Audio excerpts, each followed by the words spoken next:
संस्कारधानी में बुधवार को सेठ गोविंदास की 129वीं जयंती धूमधाम से मनाई गई। इस अवसर पर सेठ गोविंदास स्मारक ट्रस्ट और जिला कांग्रेस कमेटी के द्वारा ये जयंती मनाई गई है। उनकी प्रतिमा पर पुष्पांजलि देकर उन्हें नम आंखों से याद किया गया। आपको बताते चलें कि सेठ गोविंदास को सन 1961 में भारत सरकार के द्वारा पद्म भूषण सम्मान दिया गया था। हिंदी के प्रति उनकी अपार आस्था थी। स्वतंत्रता संग्राम के समय सेठ गोविंदास की अहम भूमिका देखी जा सकती है।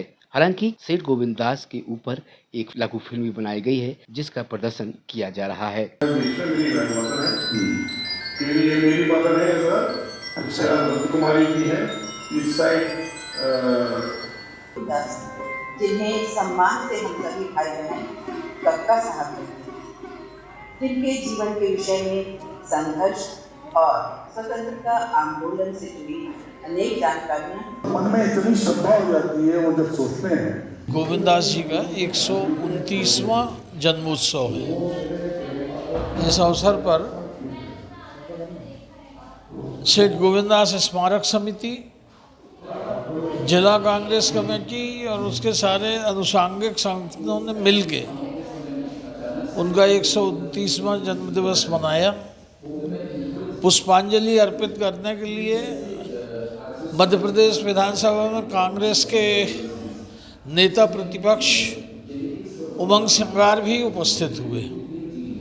उसके बाद कुछ साहित्यिक, सांस्कृतिक और राजनीतिक क्षेत्र के व्यक्तित्व जो थे उनको सम्मानित किया गया और बनारस के प्रोफेसर डॉक्टर गौतम चटर्जी के द्वारा उन पर एक लघु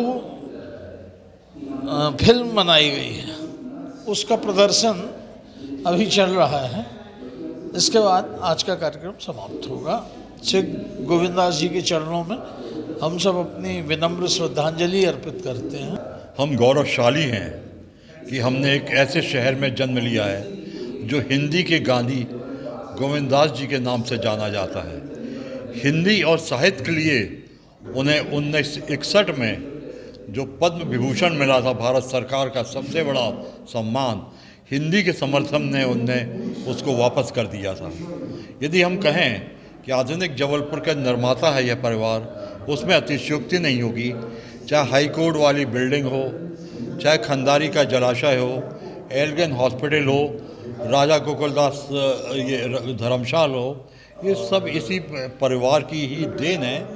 और हिंदी के लिए और विशेषकर कलाकारों के लिए भी उन्होंने उस ज़माने में कल्पना की थी कि शहीद स्मारक भवन का निर्माण किया जाए।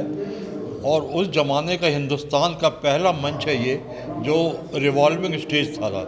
समय के साथ साथ उस स्टेज को फिक्स कर दिया गया और आज शहीद स्मारक का जो प्रेक्षागृह है, साहित्यिक, सांस्कृतिक, सामाजिक, आध्यात्मिक गतिविधियों का एक ऐसा केंद्र है कि जिसमें सभी को मंच मिलता है और कलाकार लोगों को केवल उनके व्यय पे मिल जाता है। ये सुविधा मध्य प्रदेश में केवल शहीद स्मारक ने ही दिया है।